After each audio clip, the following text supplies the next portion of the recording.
Okay, so what I want to explain now is the statement that Schur functors are induced.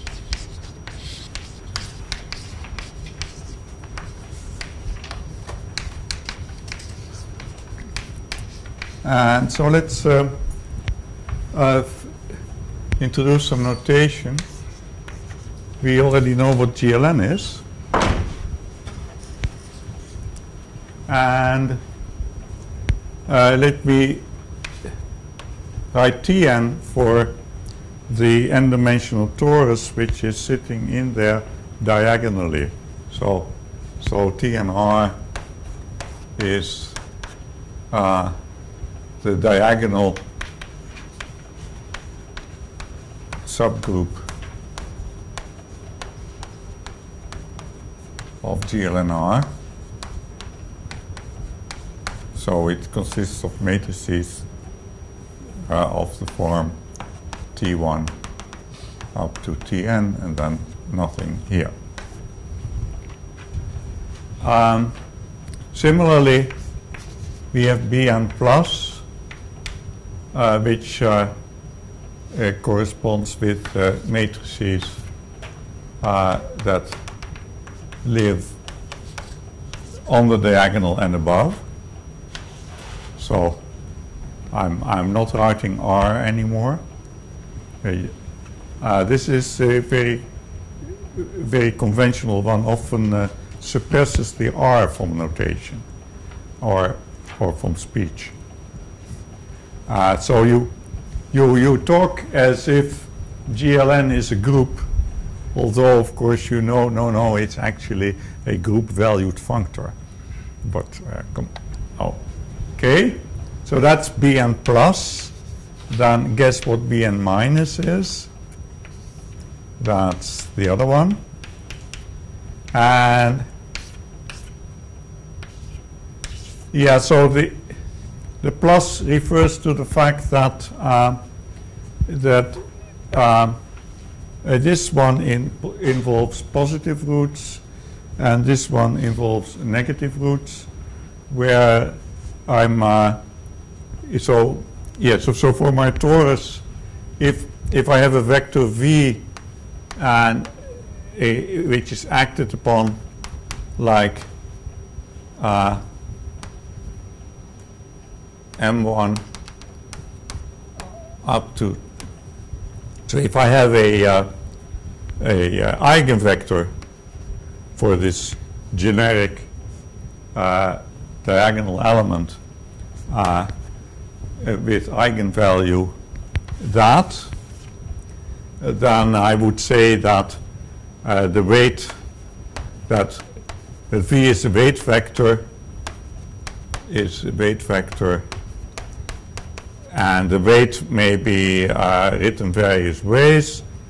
One is just m1 up to mn, that's the weight, or if you like, m1 epsilon 1 plus mn epsilon n, and the weights that correspond with this picture here, well here these spots have weight 0, and these have epsilon I minus epsilon j with I smaller than j, so that's in the ith row, jth column. Hope this. So what I'm referring to is the if on n by n matrices you have the torus act by conjugation. So if this is called T, and if on here you have T goes to m. Wait a minute, no, both. Yes, of course. If you have T act on the matrix M by the formula T M T inverse, then the weights that you encounter are, well, So here you have epsilon 1 minus epsilon 1, which is a complicated way of writing 0. And then here you get, for this spot, you get epsilon 1 minus epsilon 2, and so on. So if you look at the weight decomposition of the representation M and R, then you get these weights, the weights up here we call positive, and the ones down we call negative, and there is an annoying convention, at least it annoyed me when I first encountered it. It's the Aarhus Convention. That is that B is B minus, which of course was a terrible break with the tradition up to that moment. And the reason for this convention will soon become clear, because when you try to explain why sure functors are induced, then you have to induce up from B minus.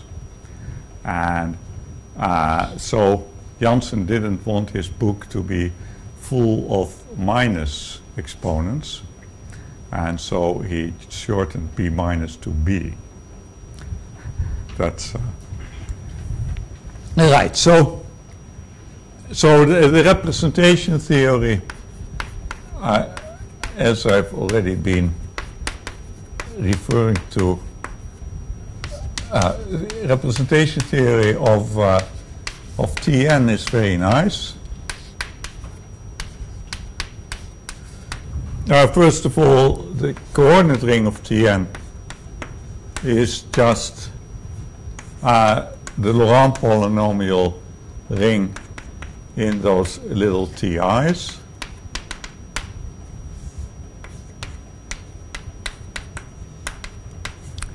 And if you have a representation of Tn, so then you have a co-multiplication like this.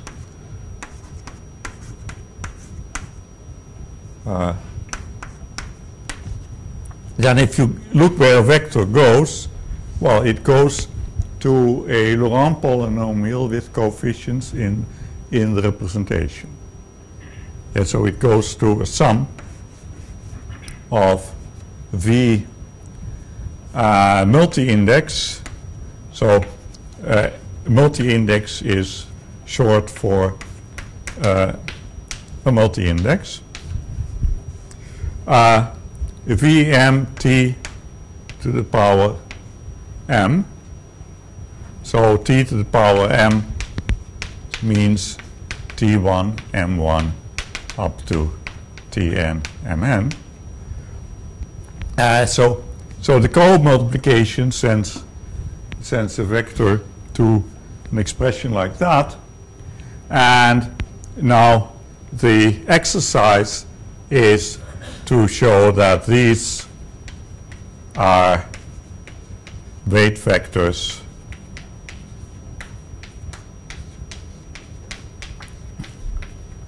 and the Vm has weight m.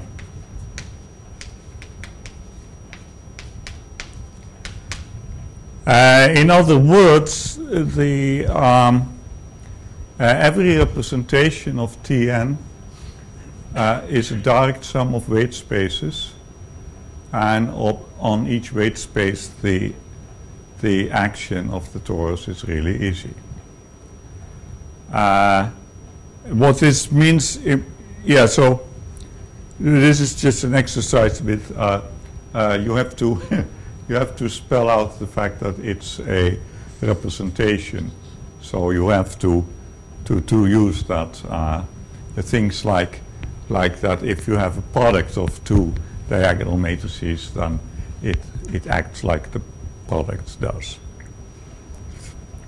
But so what this means is that the representation theory really breaks up according to weights, and then for a given weight it's just like the theory of vector spaces, and therefore there are no X groups. So that's very nice to know. Hi of Tn anything is 0 for I positive. That's helpful. And okay, now I was going to, so I was going to explain what induction is, but first I wanted to have some examples of a group and a subgroup. So now let's more. So the formula. The base ring is a free. The base ring is always a free. For this, you don't need. Yeah, I understand what you're asking. I'm being very sloppy here.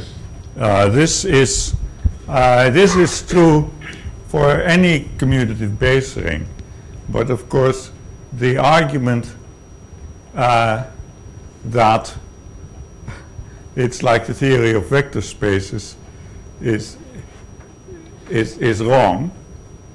But the thing is, so even if the weight spaces are just arbitrary K modules, it's still true that taking invariance is an exact functor, because taking invariance just means taking the zero weight space, and if you have a short exact sequence, the zero weight space is just split off. So although the category of K modules has its own X groups, that is not what we're referring to here. We are referring to group cohomology, and for the group cohomology there is nothing, because the group cohomology studies not the Homs over K, but the Homs over the group. And so this is always true. This is always true. Yeah. Okay. So now the formula that we want to discuss is this one. This is the basic formula for what a co-standard module is, and so let's discuss. Well, first, how to read this. Well, you have a map from B minus. Oh, I've left the n out, but because of course this formula actually holds for arbitrary reductive group schemes that are split, blah blah. But for GLN, so I'm viewing lambda. Lambda was a weight. I'm viewing lambda as also giving a representation of B minus as follows: that if I have in B minus, I have a matrix like this with stuff here, then so lambda, sometimes also written as K subscript lambda, is the one-dimensional vector space with the property that if you let that the weight by which B minus acts is what you think it is. It's T to the lambda V. So this stuff simply doesn't act, and you just let the diagonal act.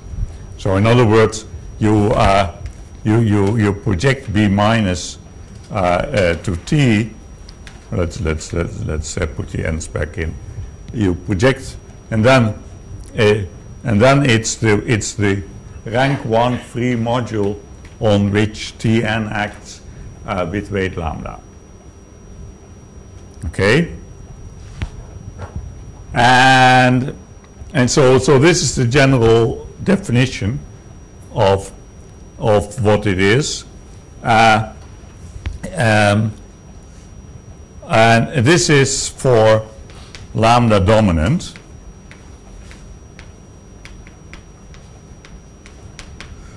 Which in our GLN situation means that it's a descending sequence.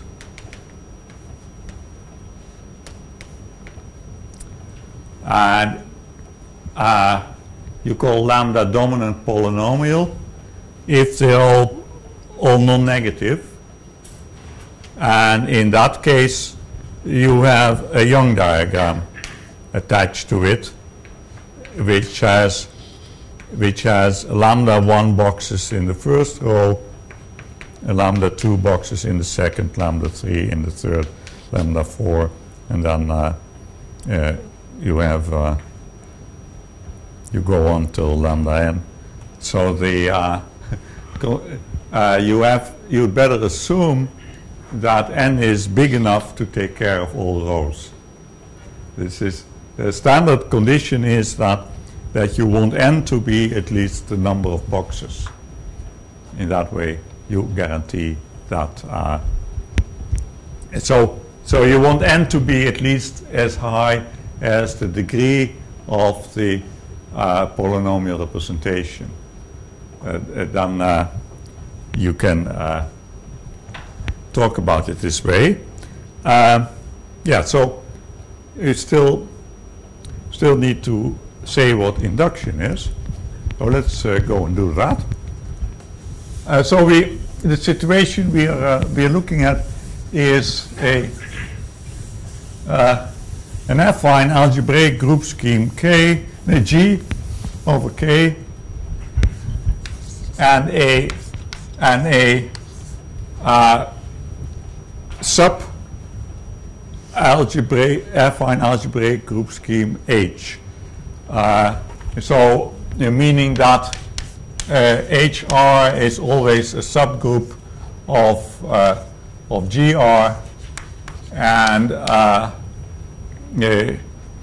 by Yoneda lemma it amounts to having a surjection from the coordinate ring of G to the coordinate ring of H. In other words, H is given by some equations, by an ideal. So typical examples are the ones I just erased, right? Like Bn minus sitting inside GLN. That's given by a number of equations, namely the equation that this is 0, that is 0, that is 0, that is 0, that is 0, that is 0. Those equations, they determine the subgroup. So we're giving a group scheme and a subgroup scheme.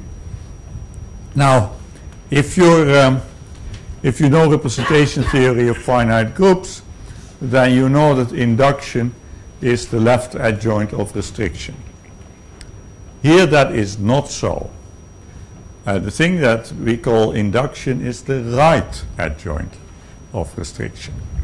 So the definition is simply this. You need that hom H of restriction from G to H of n, comma n must be naturally isomorphic with hom G M induction from H to G n. And this may serve as a definition of what induction is, because Yoneda's lemma, this determines that thing up to canonical isomorphism, provided that it exists. And so to show that it exists, we are going to give a model for it. So a basic question, why does it switch from the finite group to the algebraic? Basically because we are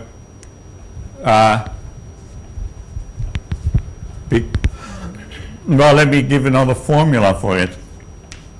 It's the gamma on the algebraic variety G mod H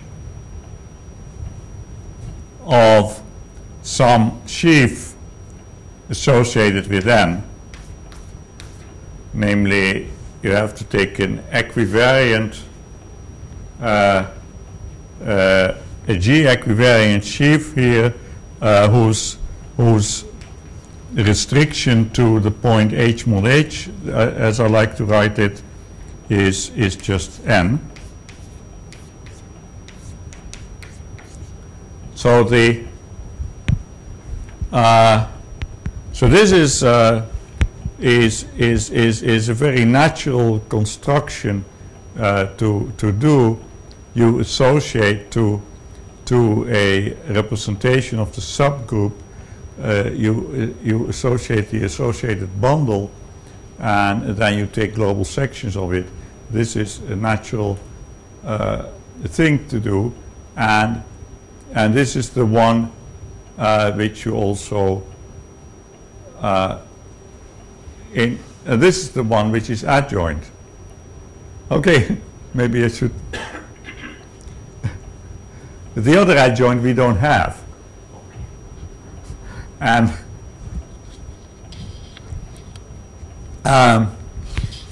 right. But let's let me give. Yeah. So what's the model?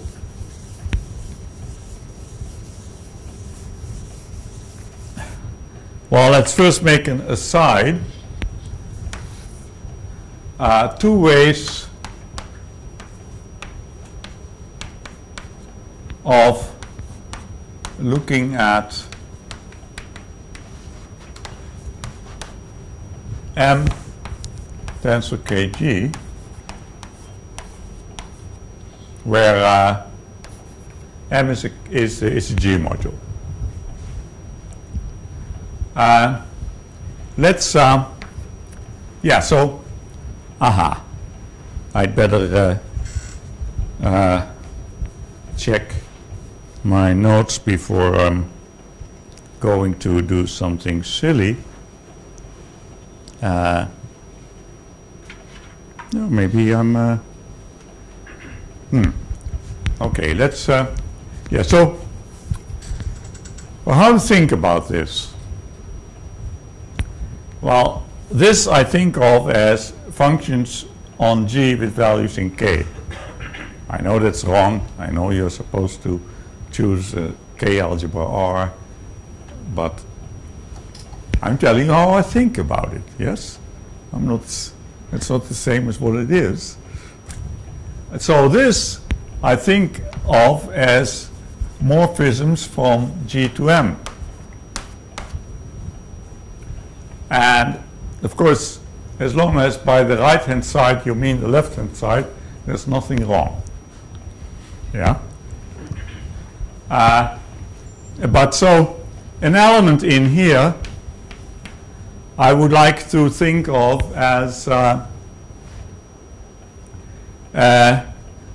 something that you plug in an element of G and then you get an element of M. So this is for G in G. Of course, this is not correct. You should really say, because G in G makes no sense. But this is what you think and write anyway. And when we need to make it correct because people complain, then you say, well, I really meant this. and I really meant the R tends to M. Okay, you happy now? I'll sketch it out. That's what it really is, but those R's, you get so many R's in your formulas that it's tiresome. And it's so now now it's a nice example of an element in here, namely it's the element G. So fix M in M, then G goes to GM is an example of such a thing.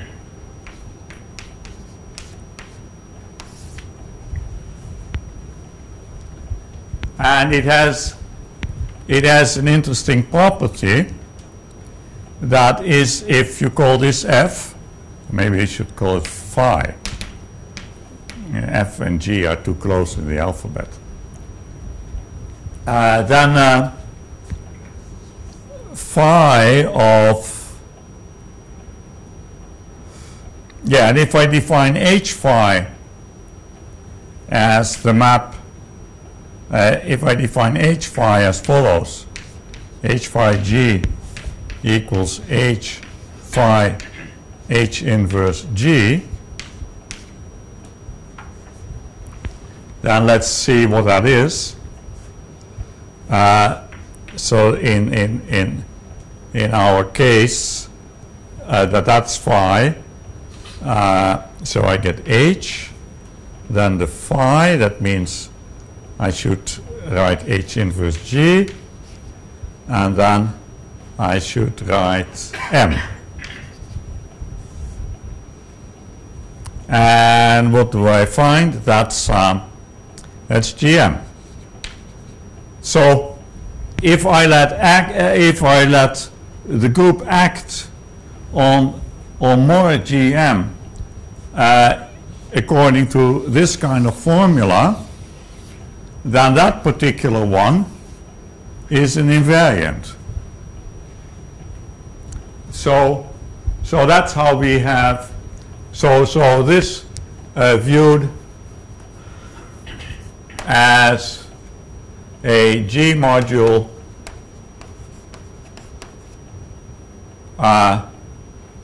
by way that way.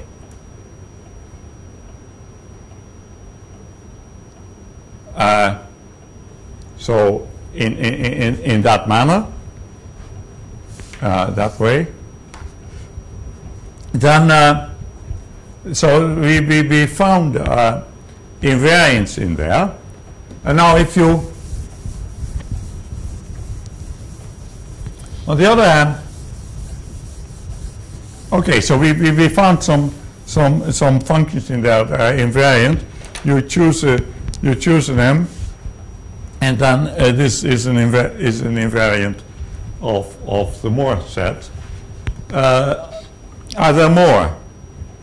Well, okay. So what does it mean for phi to be, let's call psi?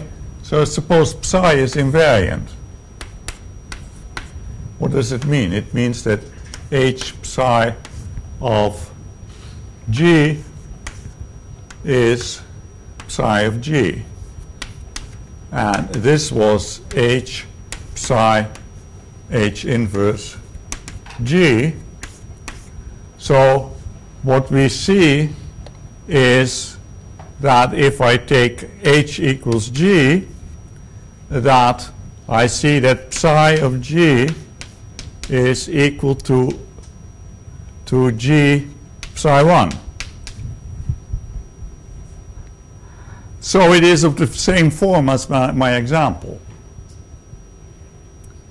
So the upshot is that we know what the invariants are in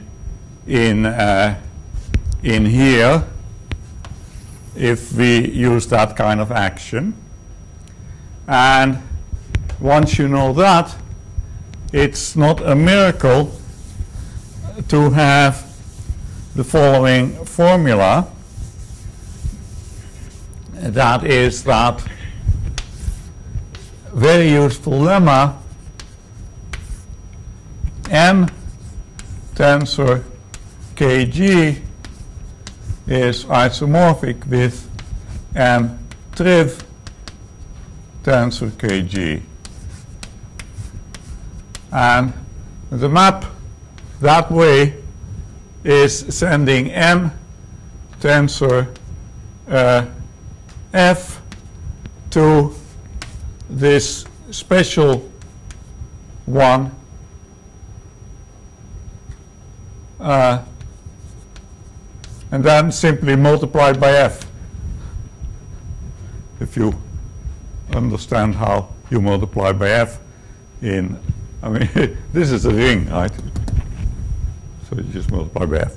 So this is an isomorphism. And so what that says is that tensoring with kg somehow makes you forget the module structure, the g action on your module. It's just one of these nice little miracles. Why did I okay, let's go back. I'm trying to introduce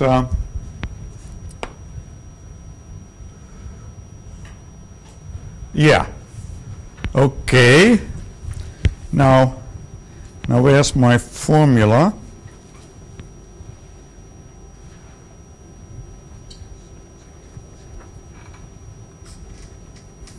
Yeah. So now here's the definition. The definition is the induced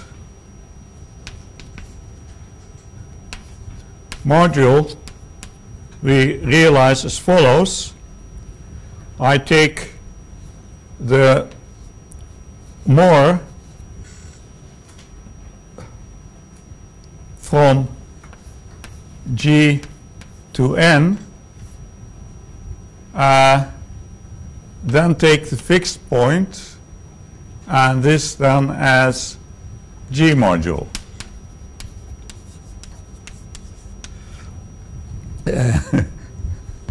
So okay, so what are we doing?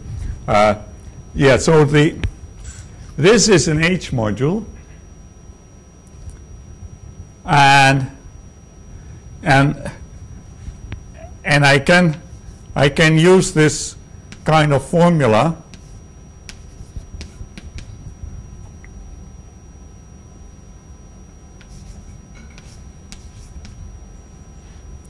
H times, yeah, well, this for a kind of formula I can use. I mean, it's not quite, so now I'm using it with a G here, so the two groups are not equal. But I can take fixed points. So fixed points would be F's that satisfy the law that f of hg is h of fg. But now as a G module, well, you see the kg has an action by left translation on G and by right translation on G. I have used one of the two when taking these fixed points, so the other one is still there. And so as G module with action as follows, G of psi of x equals psi x G. Okay, so now the claim is that this does it. So let me just say that we have a there's a reasonable, we have a map from the restriction from G to H of the induction from H to G of N to N as an H module map.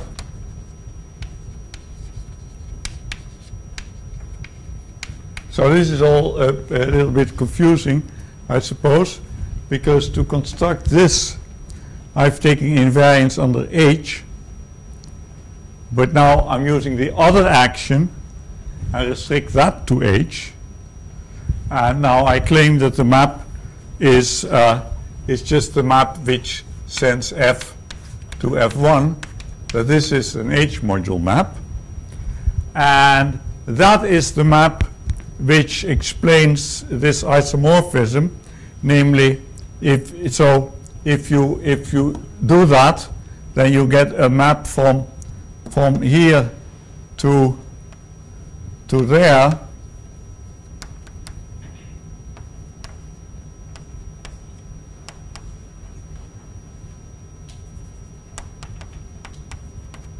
So if we call this the evaluation map, then the evaluation map induces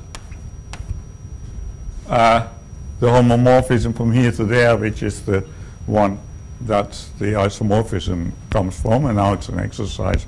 You have to just work and see that this is indeed a right adjoint. And so you have to think of a formula for the inverse map, and you have to do both compositions, and you, if you really want to be responsible, you have to put the K algebra R everywhere in your formulas to make sure that you're not really writing nonsense. Or no, well, of course, here I was writing nonsense. I knew, but. But I'm just wondering whether you should write that G somewhere else, because H will be acting by two different ways. H acts in two ways, yes. So putting it on the same side What? might be confusing, no? That Where do you want me to change what? the action of G given there should, Yeah, that one has G at the right. This is essential. but the left hand side of that equation, maybe the position of G should be slightly different because the action of H might be confusing. No, I'm saying this should be read as one sentence. I agree. And My question with, is let's call this the row right action. My question is only about notation, because you know here we have F power H on the left hand side, and there also you have psi power G on the left hand side. So when you consider the actions of Yeah, this is a different action than that action. but it might be confusing. Yes? Okay. But it's a different action. So this is, yeah. But you want me to give names to all the actions? I would be happy if you put psi power G, the usual psi power G. Psi power G? No, but it is a left action. It is a left action. It is a That's left also action. true. It is a left action. I don't want it to put in as a right exponent. It really is a left action. Okay. That's why I'm writing it at the left. But of course, well, maybe I should use colors or something. Yeah? But so there are two different actions. There is the one action that's used here. And obviously, when you've taken fixed points, then that action is gone. And so the other action is the one you use. And now the, yeah, so geometrically this is more or less the same as what I've written here. So let's be maximally sloppy and say I'm thinking of both G and M as sets, and so I can talk of G cross M. That's just a set of pairs GM. And now I want to put an equivalence relation on that. I want to say that that GHM is equivalent to GHM, and then the equivalence class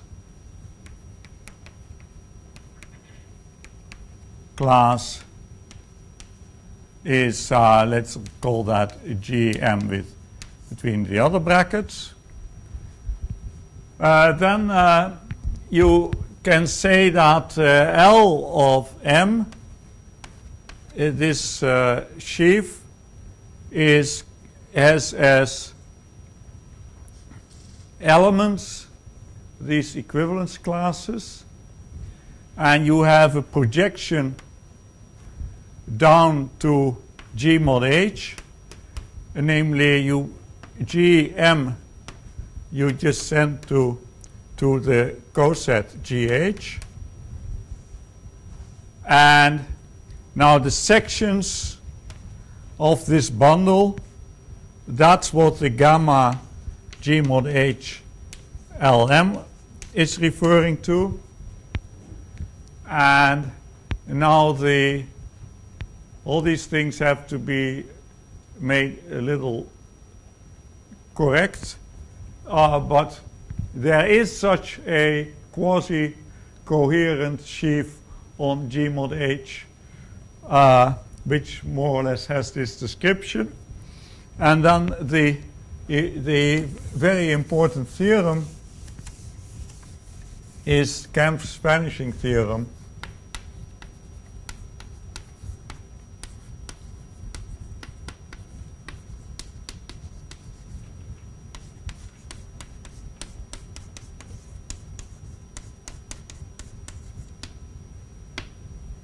If lambda is dominant,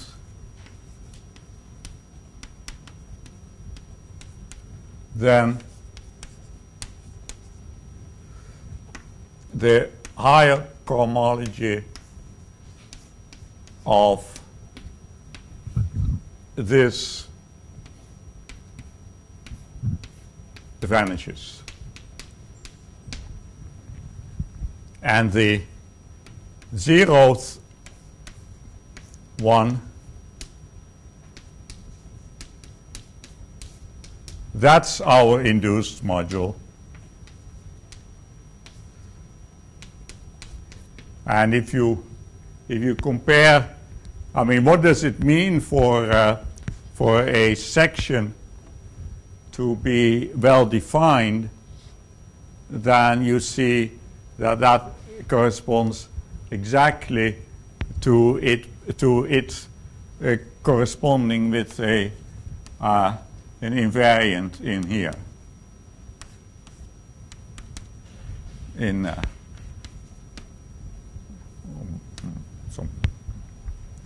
So there is a match between the algebraic geometry picture and the representation theoretic picture with the Moore set and the taking invariance. And now if you know a little more geometry, then you see that what this really means in representation theory, so leaving geometry quickly and returning to representation theory. So this has consequences.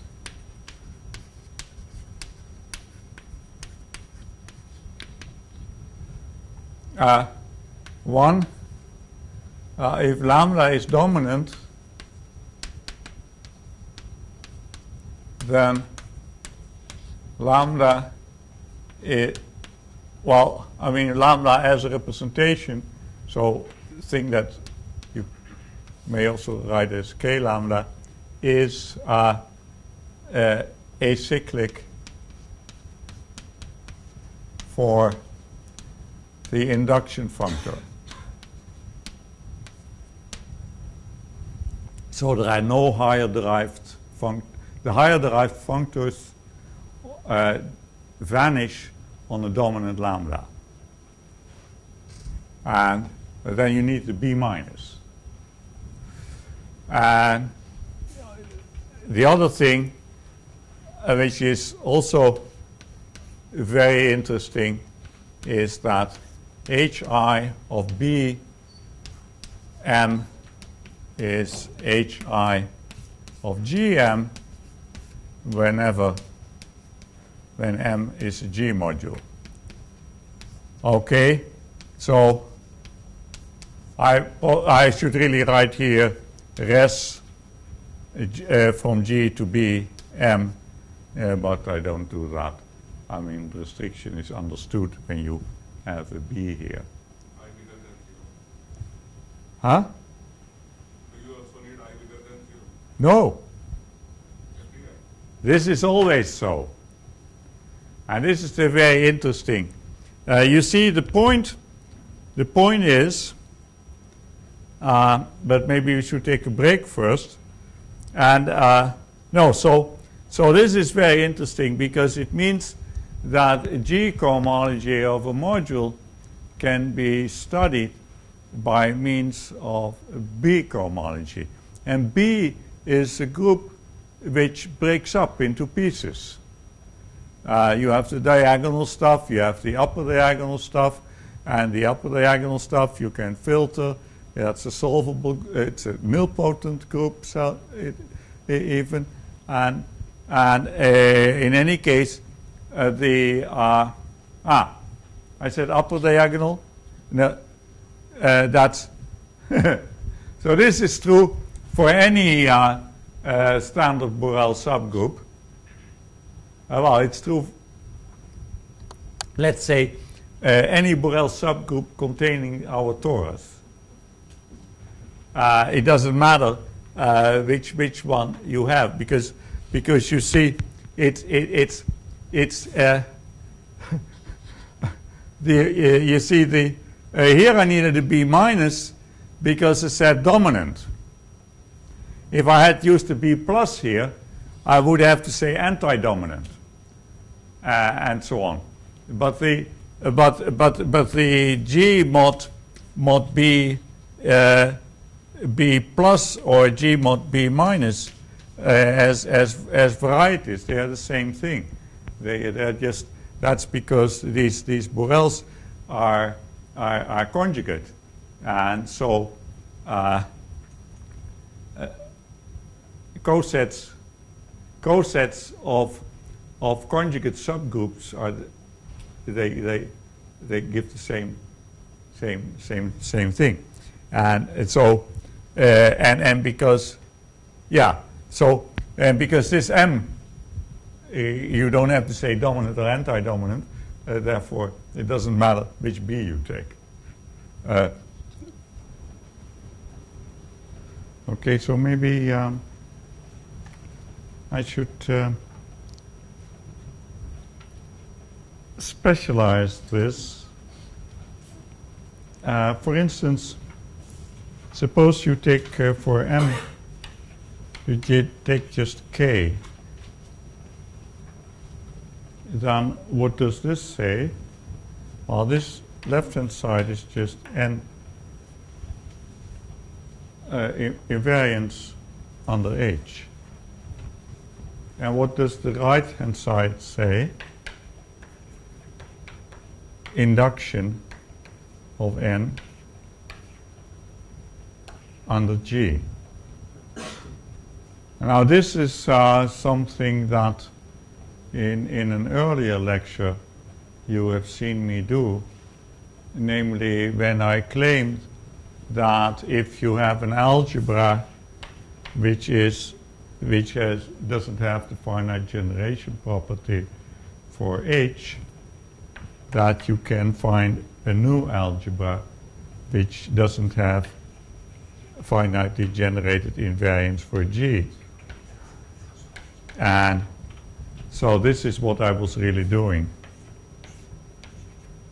And so I hope it's now clearer what I was doing.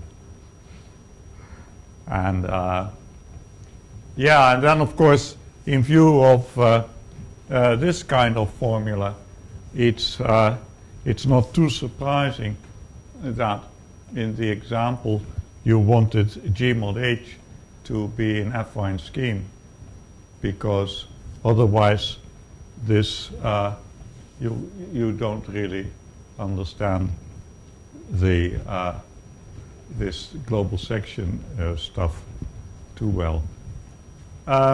Okay, but now let's do another example, which is very interesting, namely the case that H is the trivial group. It's the representable functor which is represented by the algebra K. Yeah? If you, so the KH is just K. That's a good group scheme, affine algebraic group scheme. And now if you look what well, then this simplifies a little bit, I suppose. So then we are talking about hom K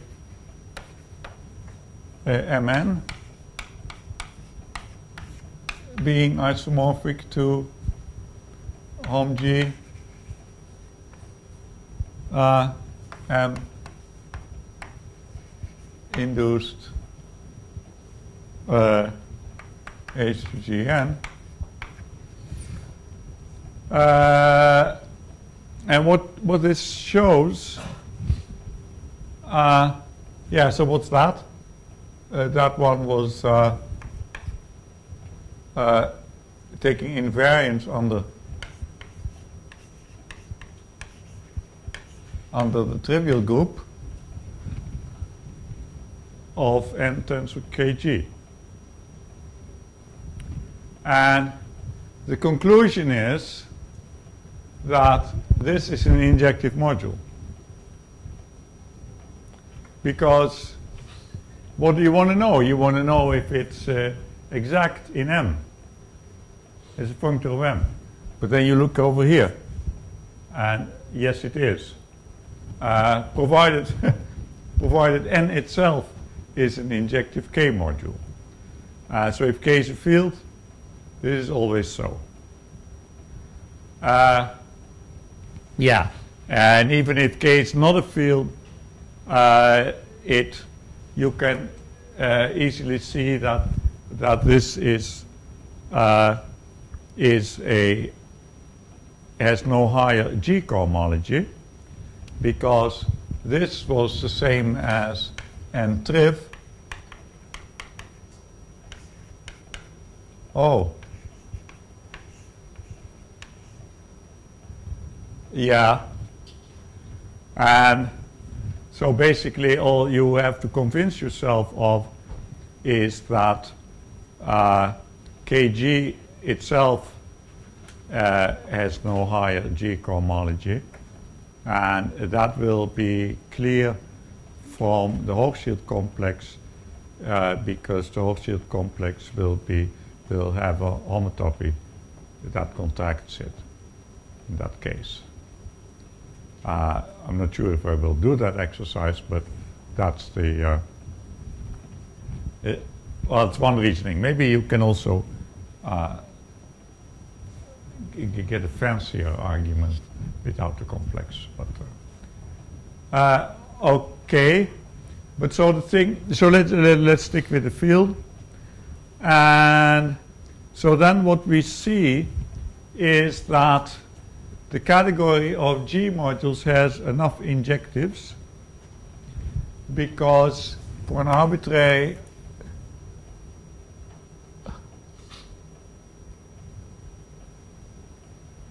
because this is sitting in there,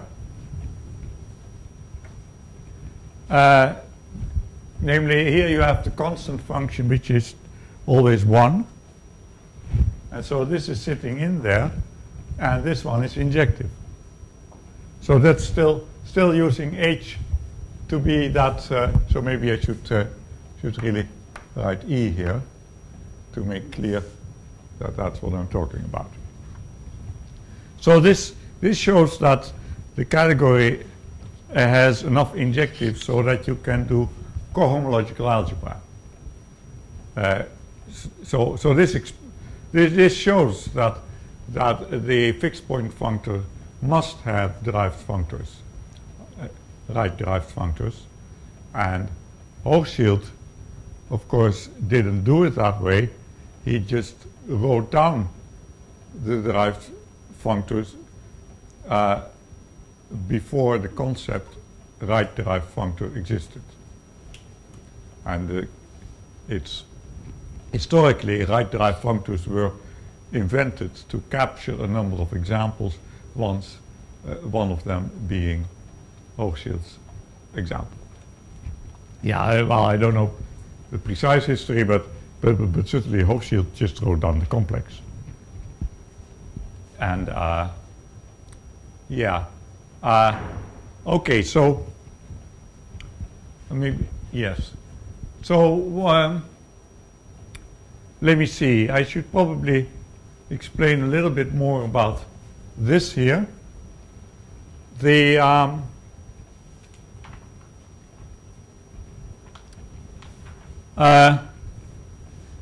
fact that this is the same as that has a counterpart over here that if you take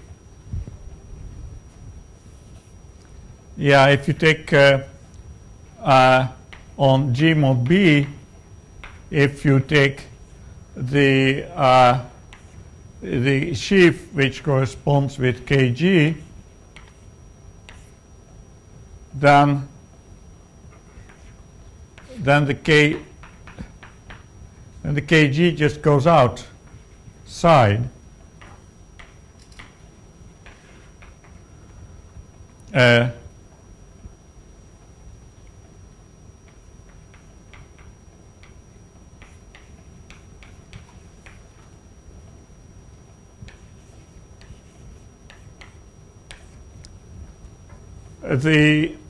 So yeah, this is what I'm saying is that this kind of map produces a way to use Kg to produce global sections of this sheaf, and so this sheaf just breaks up. So in other words, I'm saying that that if you have in H2G of M tensor Kg, no, I think that should be an N, right? Because I've been using M for G modules, I think. That this thing is gonna, oops. Well, it's true what I'm writing here, but maybe this is not.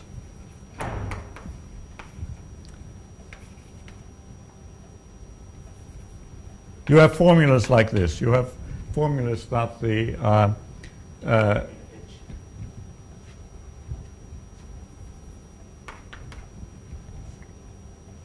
you have formulas that. Okay, I should probably say what the formula really is.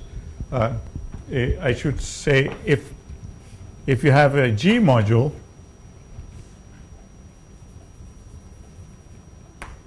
yeah. So this formula has a name, and I forgot what it is. Tensor identity. Tensor identity. And there are some conditions here about flatness, but we have a field now. Okay. So the tensor identity says that you can take this thing, that if you have a G module, you can take it outside. And what's behind that is this kind of rewriting. You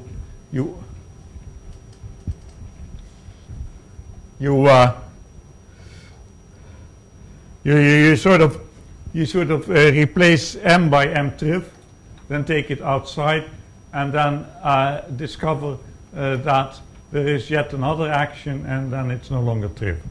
It's a strange game, but it works. Yeah. So, what was I trying to do? I was, trying to say something about this stuff. Now, if you want to show that this is equal to that for G modules M, there is, of course, a map that way. It's just the restriction to the subgroup. This will give a map on cohomology because you have a map between the functors, and therefore you get a map between the derived functors. So the thing to show is that it's an isomorphism. But it suffices to do that for things of this shape, because anything can be resolved with those. And so if on the resolution you have isomorphism, then you have isomorphism. This is well, by dimension shift or whatever you want to call it. You can if you have a right derived functor, you can no, if you have a left exact functor, then you can compute all its values, all the right derived functors, including the 0th one, using an injective resolution. So if you do that for both sides, and on the injective resolution you have isomorphisms, and therefore you get the same answers. So the thing to check is that it works for M equals kg. So what is it we need to check? We need to check that the B fixed points of kg, that's k, and there is no higher stuff. Now the B fixed points of kg, so that's global sections on G mod B, and G mod B is a projective variety. Projective varieties have only constant functions. So that's where you use the special nature of the Borel subgroup, that G mod B is a flag variety, which is a variety of flags, which is some sub-variety of a product of projective spaces, and therefore has no other global sections. So that's that part. And now the higher stuff, well, that's Kemp vanishing for the special case of weight 0. The 0 is a dominant weight, and the so what you see is that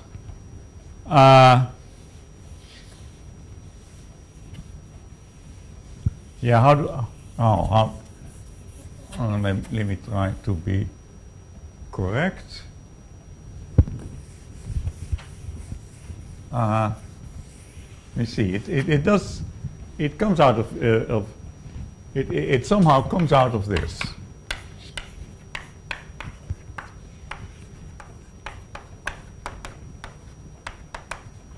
Somehow the meaning of this is that the higher B cohomology, but so what do we have here? We have the right derived functors of BG K equals 0 for I positive,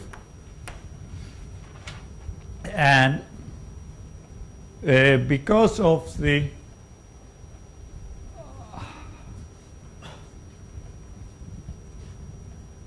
yeah, so this is, oh Lord,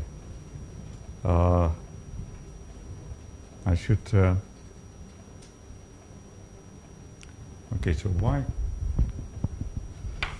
I'm trying to compute this, right?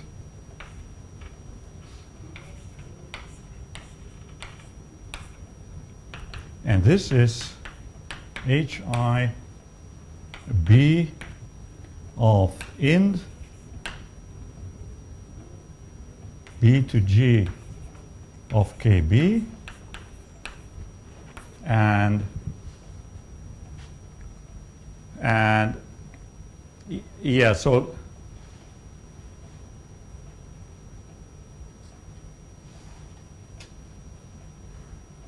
oops.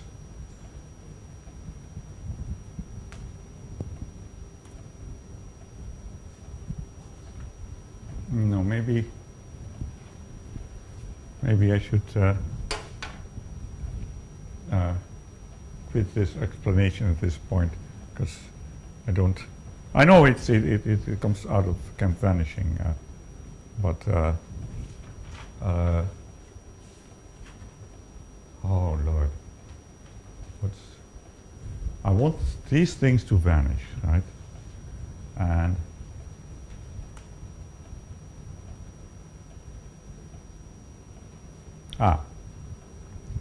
yeah, it's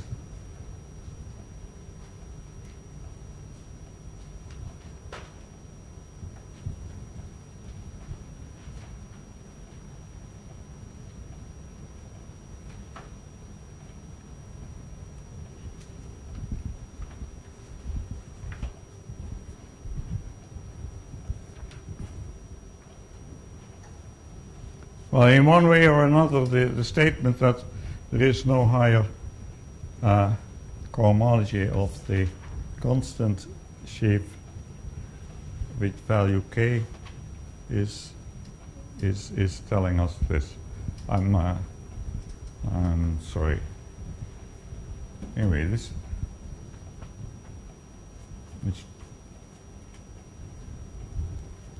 did I?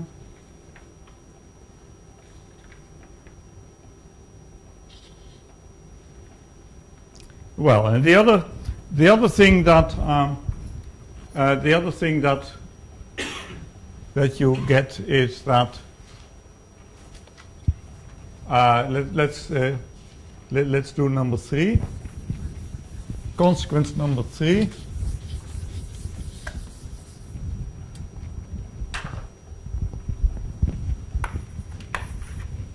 The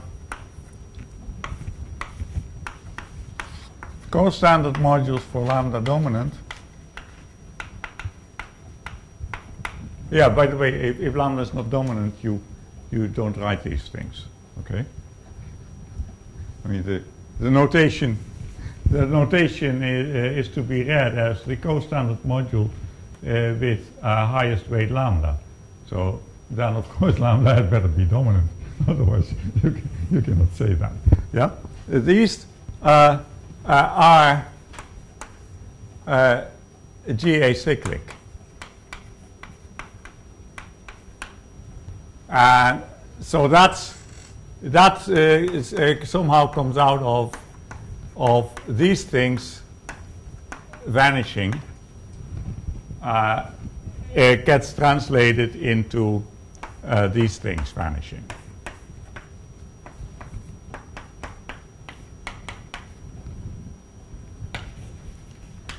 And this is what makes these co-standard modules so important in cohomological considerations,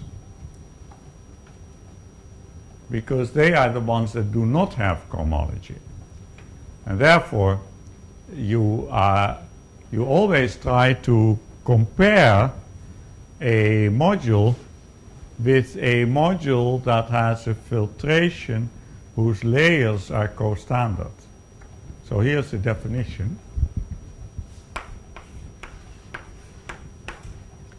We say that M has good filtration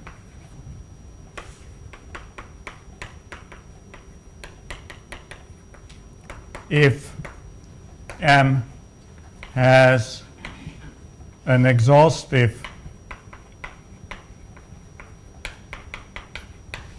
filtration.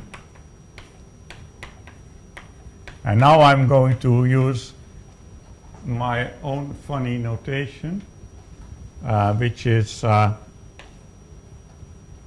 at most minus 1 is 0, then sits inside M at most 1, sits inside M at most 2, sits inside, and so on. This is my way of writing a filtration that I want to understand that it's increasing. Because if you just think of the integers at most 2, that's larger than the integers at most 1. And that's larger than the integers at most minus 1.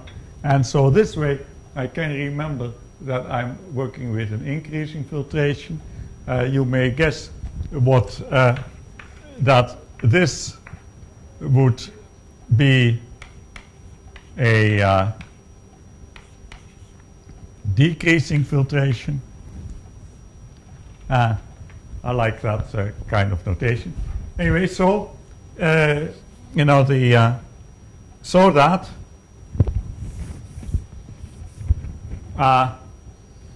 so we say that M has good filtration if M has an exhaustive filtration, so that the associated graded is a direct sum of co-standard modules.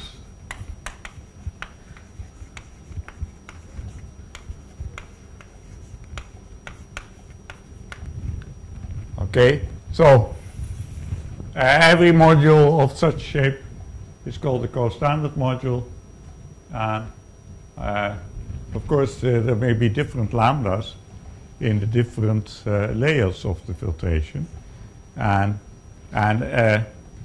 now I should probably say who V is,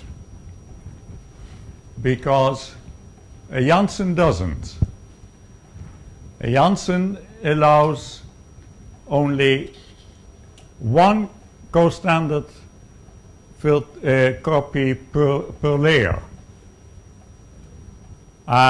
Therefore, he gets the following easy lemma: a module with good filtration in the sense of Janssen has countable dimension. Okay? Now here is what I don't like about that.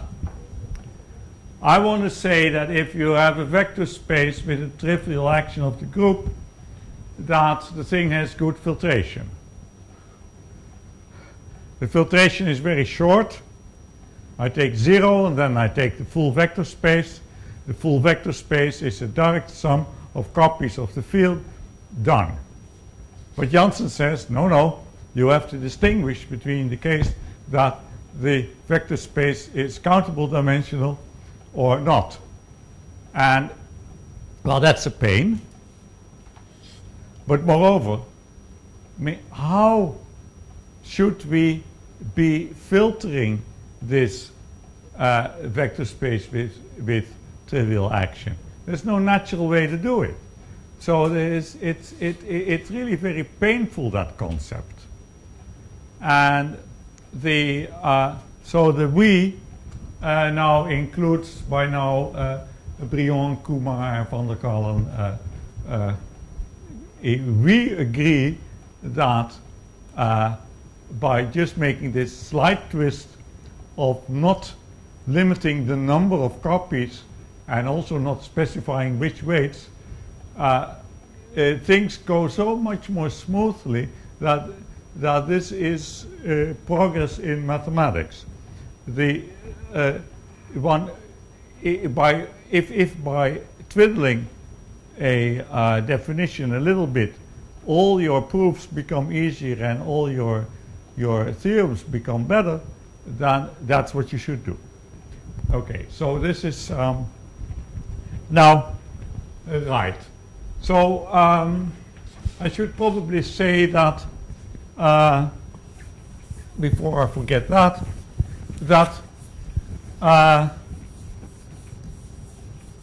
in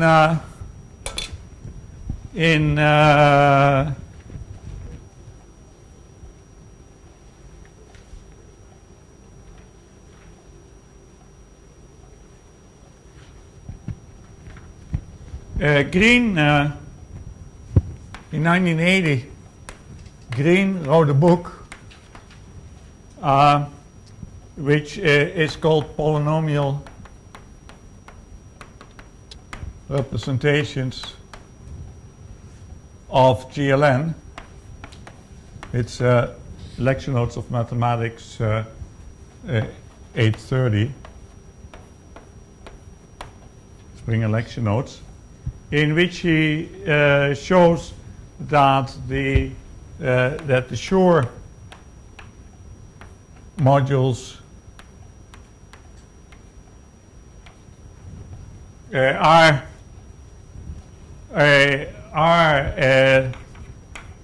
induced modules by simply showing that they satisfy the requirement that GLN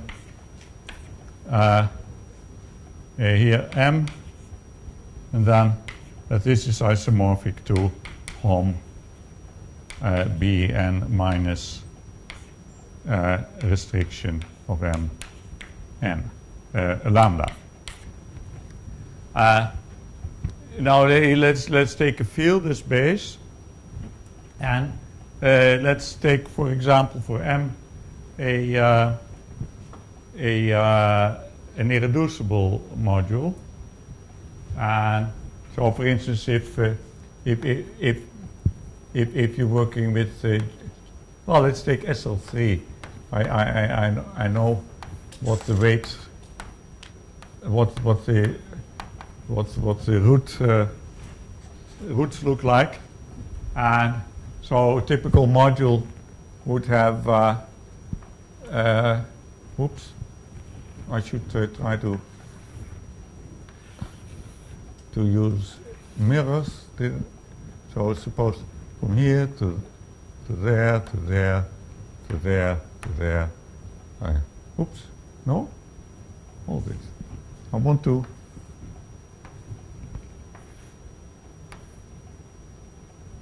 Yes. You have a region of weights like this, say. Suppose these are positive. These are positive roots, alpha, beta are positive. Now, so here the highest weight would be, say, mu. And now when do you expect a Bn minus map from this M onto weight lambda? So I must consider this as a Bn minus module, and then I must map onto something one-dimensional. So I'm looking for a submodule for Bn minus that is codimension 1. And that, of course, is going to be all that stuff. And mu had better be lambda.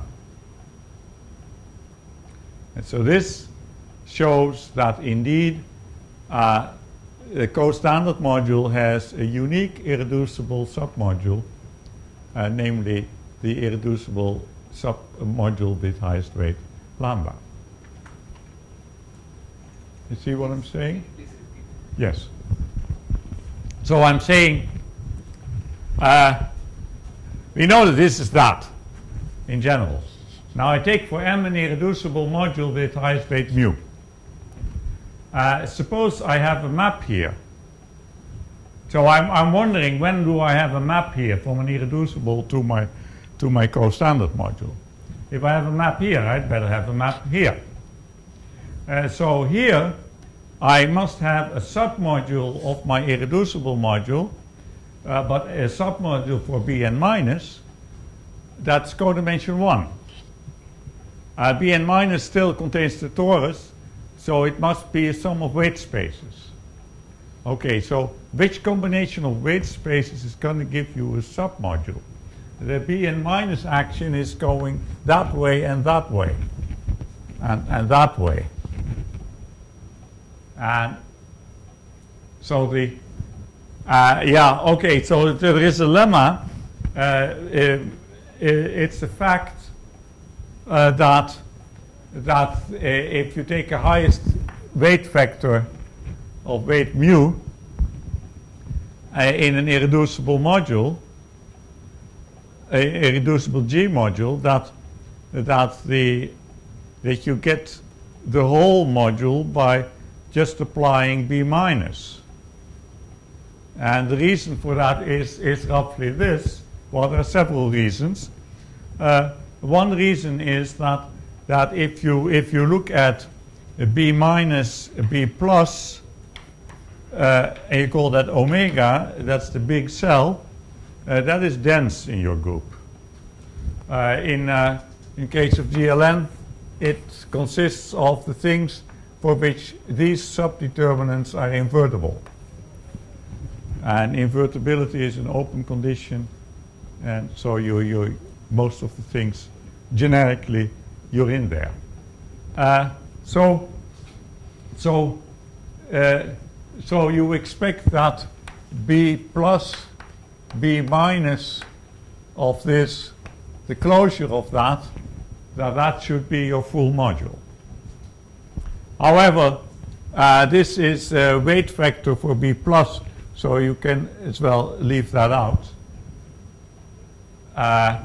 Is provided you put a K here.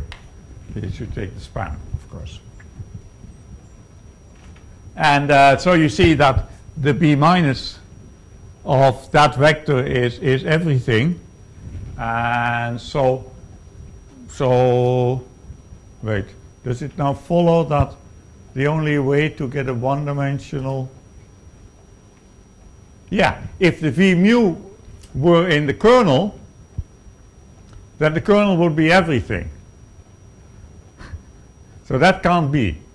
So the mu weight space is the only weight space that can survive, and the other ones must die. And that's why you really need B minus, because B plus wouldn't do it. B plus would be willing to leave that one as a quotient.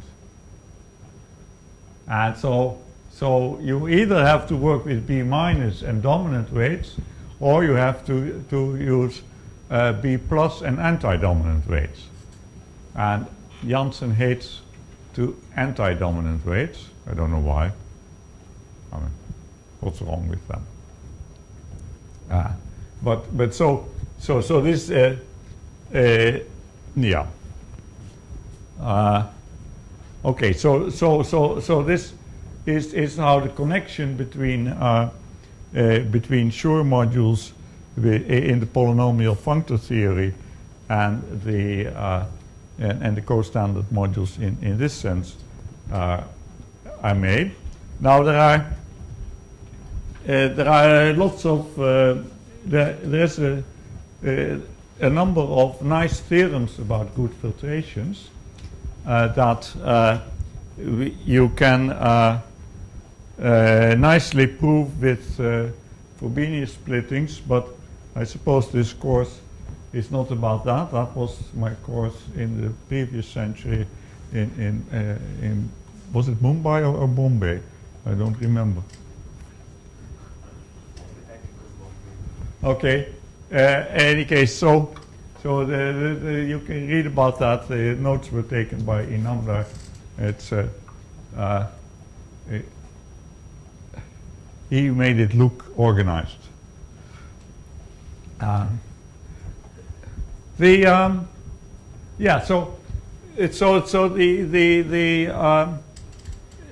modules with good filtration are very important.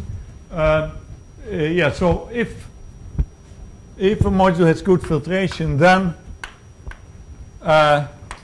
it's GA cyclic, of course.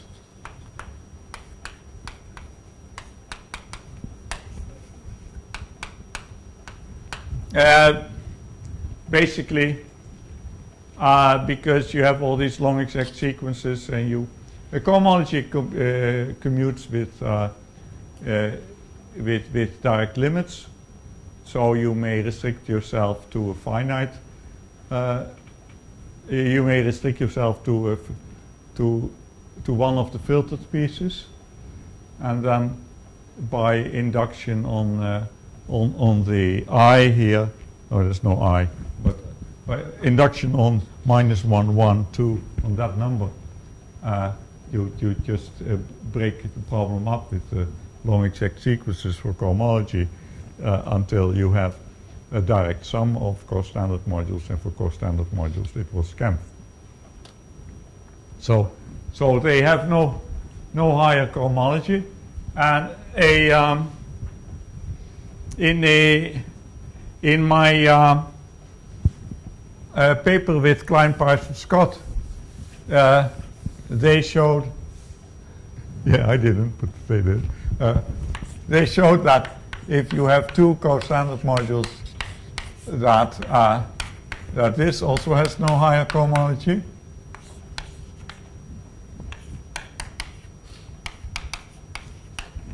But that was, for instance, in the case of Schur modules, where my reference is Akin, Buchsbaum, Weyman, or Akin, Buchsbaum,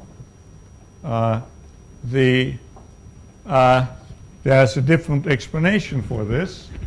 Namely, they show that if you have Schur module tensor with a Schur module has a filtration with Schur layers.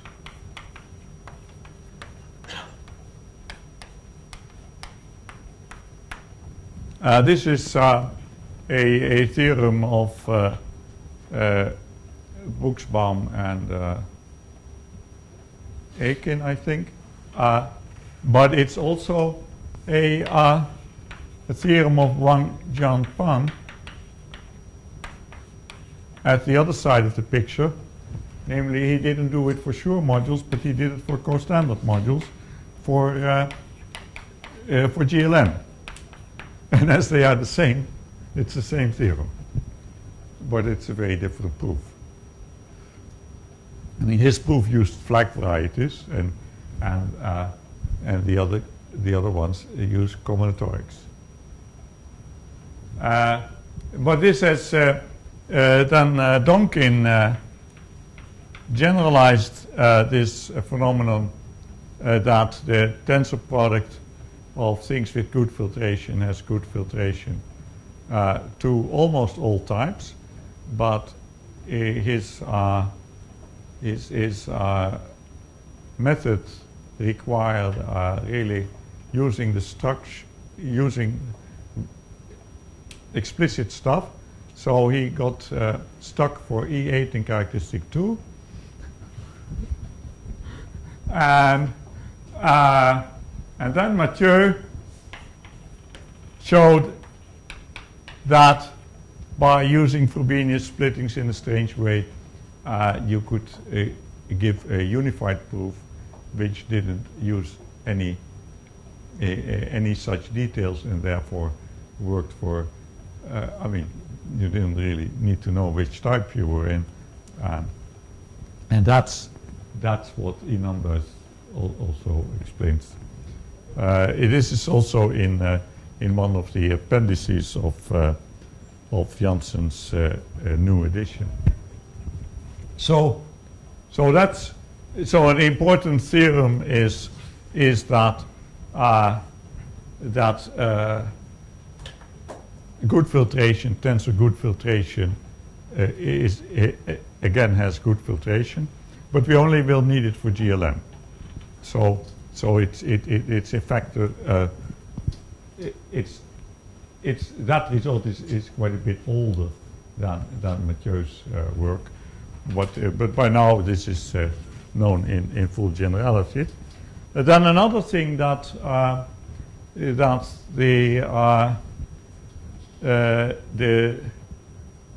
Buchsbaum, Ekin, Buchsbaum, Weyman team or sub-team thereof proved, and that will be important to us, is something very specific, namely they show that the symmetric algebra on Hom Kn, in other words, the symmetric algebra on the adjoint representation of GLM has good filtration.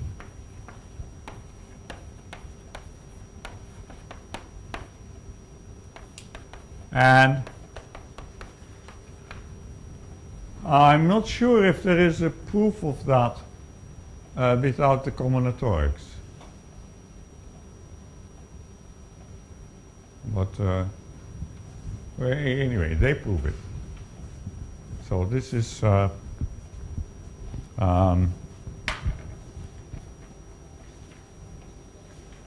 but it's I think this is Ekin, Buchsbaum. Oh yes, and I think, but if it's not true, then it's not true. But I think the Ekin-Buchsbaum paper has the opposite convention as the Ekin-Buchsbaum-Weyman paper.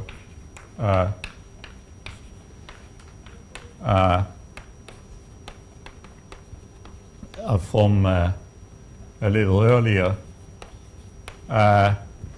where they set up the general combinatorial way of dealing with Schur. Schur modules, of course, have been around since Schur's thesis, but to do it in such a way that it's independent of the ground ring, that's what the point of the Ekin-Buchsbaum-Weyman treatment is. And so I think they have the opposite convention of how you should hold your Young diagram when defining a Schur module. Okay, so now the yeah, what should, oh yes, yeah. So one thing I want to make a little warning about is I've been writing things like I've been writing G mod H as if that's not a problematic notion. Now, in the case of GLN modulo Bn minus, say, it indeed is not a problematic notion because remember we have this omega. Oh well, let's say omega twiddle is Bn minus Bn plus. I mean, it's not the opposite cell, but I mean, it's, you take the transpose or something, or whatever. Yeah. Yes, I suppose you take. Well, this one is big, and for this one, Bn minus taking the cosets is no problem at all. You just have you just get as coset space. You get the coset representatives by taking the unipotent matrices, and so locally, locally GLN mod B minus just looks like left translates of this, and so it's an unproblematic space. However, in general, even for a normal subgroup, to form the quotient is a little bit subtle. The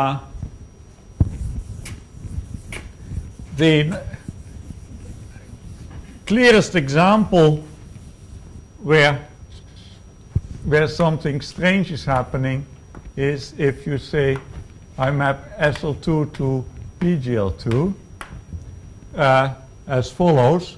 I use the adjoint representation. So I let G acts on the Lie algebra, which consists of elements of trace 0. If I let it act, then I get a map from SL2 to the general linear. I mean, this has a basis of 3 elements, and so when you try to understand what the image is, then one answer is that it's PGL2, and the other answer is that it is not. And namely, what's the kernel of this? That it's mu2. So let's assume that P is not 2, so that this is just is just the subgroup consisting of these 2 elements. Yeah.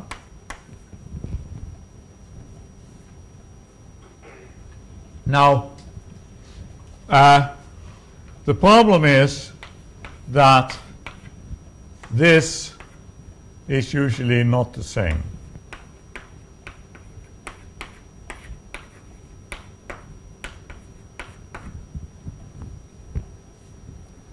And the reason is that you may have to hit an element here, you may have to take a square root.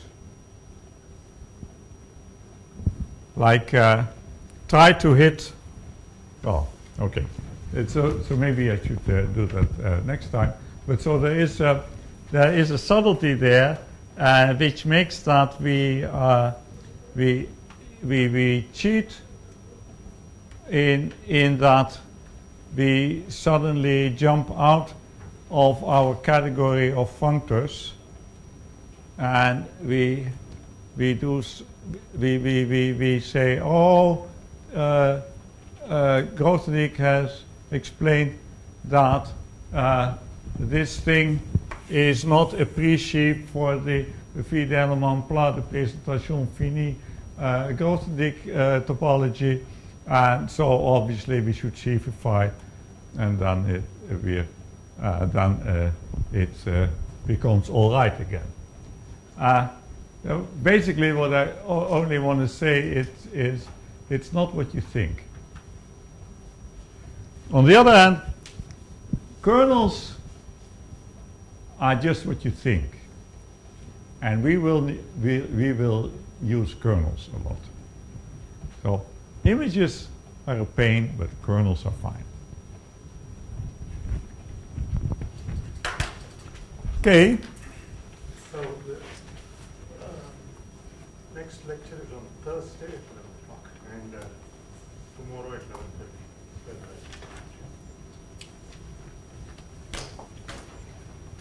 Aha!